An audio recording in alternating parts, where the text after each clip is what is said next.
Hey guys, so today we're checking out Hwaban. That's Hwaban. Took me a couple tries, but I got it. And what they're doing is they have like elevated Korean food, and for brunch they're serving king crab fried rice. So we are here to see how they make it.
The king crab fried rice here at the Tobiko, the poached egg, the smoked trout, crispy garlic, and I don't know, everything else amazing and delicious. So the first thing I'm gonna do is sort of mix in that yolk a little bit, have it run through there.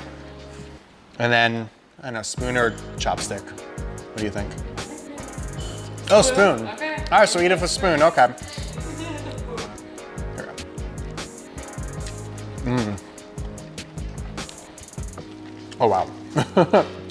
I think my favorite part is those little crispy shallots on top, just adding like a little bit of crunch to the dish. And